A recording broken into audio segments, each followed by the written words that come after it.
نہیں تھا. ہمارے ساتھ موجود ہیں اسٹوڈیوز میں مظہر عباس صاحب، اسلام آباد اسٹوڈیو سے ہمیں جوائن کیا ہے سینئر صحافی تجزیہ کار حامد میر صاحب نے. حامد میر صاحب، آپ سے گفتگو کا آغاز کریں گے. ظاہر ہے صورتحال گھمبیر ہے. پاکستان بارہا یہ کہہ رہا تھا کہ ہماری امن کی خواہش کو ہماری کمزوری نہ سمجھیے گا. بہت سی کوششیں ہوئیں، عالمی برادری کی طرف سے بھی ہوئیں، لیکن بھارت نے ایک نہ سنی اور ہماری سویلین آبادی کو ٹارگٹ کیا رات کا ہے. اب صورتحال یہاں سے کس طرف جائے گی اور کس کے کنٹرول میں ہوگی، اس پہ کیا رائے ہے آپ کی؟ جی بہت شکریہ.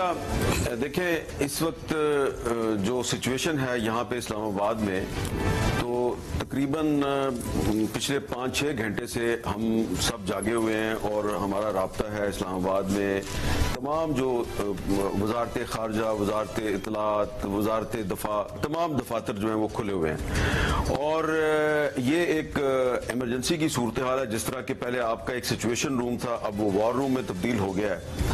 تو اس وقت جو میرے پاس جو انفارمیشن ہے وہ انفارمیشن بڑی انٹرسٹنگ ہے. وہ انفارمیشن جو ہے وہ یہ بتاتی ہے کہ دراصل اس وقت پاکستان اور انڈیا جو ہیں وہ حالت جنگ میں ہیں. اور حالت جنگ میں کیوں ہیں کہ جن بھارت کے طیاروں کی تباہی کا آپ ذکر کر رہے ہیں، آپ بتا رہے ہیں کہ تقریباً 6 جو ہیں وہ تباہ ہو گئے ہیں. تو اس میں سے جو 4 انڈیا کے جو طیارے ہیں انکلوڈنگ 3 رافیلز، وہ ڈاگ فائٹ میں مار گرائے گئے. یعنی کہ پاکستان ایئر فورس نے ان کو ڈاگ فائٹ میں ان کو انگیج کیا جب وہ پاکستان کی لائن آف کنٹرول کے بہت قریب تھے، اور وہ لائن آف کنٹرول کے قریب پاکستان کی طرف بڑھ رہے تھے تو ان کو وہاں پہ روک کے ڈاگ فائٹ میں وہ 4 جہاز جو ہیں ان کے وہ وہاں پہ گرے.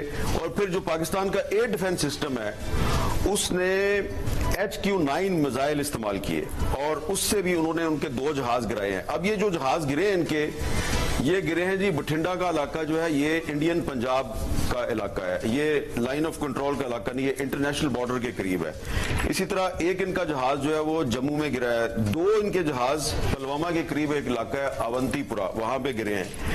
ایک ان کا جو ڈرون ہے وہ اکھنور میں گرا ہے اور ایک سری نگر میں گرا ہے. تو یہ ان کا ایسے لگتا ہے کہ مودی صاحب جو ہیں ان کو لینے کے دینے پڑ گئے ہیں، اور یہ ان کا اتنا بڑا نقصان ہے کہ اب اس کی کنفرمیشن انڈین میڈیا بھی کر رہا ہے. اور بہت سے جو انڈیا میں کچھ لوگ جو ہیں، ظاہری بات ہے سب کے پاس موبائل فون ہے، آئی فون ہے، تو وہ ان کی ویڈیو بنا کے اس کو لوڈ کر رہے ہیں سوشل میڈیا پہ. تو اس سے مودی صاحب پہ ایک پریشر بڑھ رہا ہے کہ بھئی آپ نے تو یہ کہا تھا کہ ہم نے پاکستان میں دہشت گردوں کے ٹھکانوں کو نشانہ بنایا ہے. پاکستان سے جو ایویڈنس سامنے آئی ہے وہاں پہ تو آپ نے عورتوں اور بچوں کو ٹارگٹ کیا ہے، اور پاکستان نے جواب میں سویلینز کو ٹارگٹ نہیں کیا بلکہ پاکستان نے تو ہمارے جہاز گرا دیے ہیں.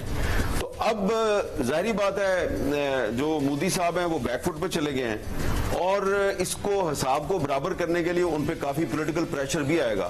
تو ہو سکتا ہے کہ وہ اب دوبارہ ایک ایڈونچر پھر کریں گے، اور اگر وہ دوبارہ ایڈونچر کریں گے تو اس کا جواب پاکستان کی طرف سے مزید سخت آئے گا. تو یہاں پہ یہ بات کلیئر ہے، آپ بھی یہ بات کہہ رہے ہیں، اور تقریباً اب تو پوری دنیا یہ بات کہہ رہی ہے کہ پہل پاکستان نے نہیں کی، پہل انڈیا نے کی ہے. لیکن فرق یہ ہے کہ انڈیا نے ٹارگٹ کیا ہے سویلین آبادی کو، جبکہ پاکستان نے ان کے جو ملٹری ٹارگٹس ہیں ان کو ہٹ کیا ہے. تو اس حوالے سے پاکستان کا جو اخلاقی لحاظ سے پلڑا تو بھاری ہے. لیکن سچویشن روم سے آپ وار روم میں آ گئے ہیں، اور یہ صرف آپ وار روم میں نہیں آئے بلکہ پورا خطہ جو ہے وہ ایک وار سچویشن میں چلا گیا ہے. تو اور دونوں جو ملک ہیں انڈیا اور پاکستان نیوکلیئر پاورز بھی ہیں. تو اس وقت پچھلے 2-3 گھنٹے میں بہت سے جو ڈپلومیٹس ہیں وہ بھی ہم سے رابطے کر کے پوچھ رہے ہیں وہ کہ جی یہ پہلے تو وہ یہ پوچھ رہے تھے جی کہ کیا آپ کے پاس کوئی ایویڈنس ہے کہ واقعی انڈین ایئر فورس کے جہاز گر گئے ہیں. اب وہ یہ نہیں پوچھ رہے کیونکہ اب تو رائٹرز کو انڈین گورنمنٹ جو ہے اس نے خود کنفرم کر دیا کہ ہمارے کم از کم 3 جہاز جو کہ بڑا مشکل ہے کہ وہ اپنے کسی نقصان کے بارے میں اعتراف کرے، لیکن اس نے خود تصدیق کر دی ہے 3 جہازوں کی. تو انہوں نے خود تصدیق کی ہے، اور ظاہر ہے ہمارے ذرائع بتا رہے ہیں کہ 6 بھارتی لڑاکا طیارے مار گرائے ہیں، جس میں شورا آفاق رافیل طیارے بھی شامل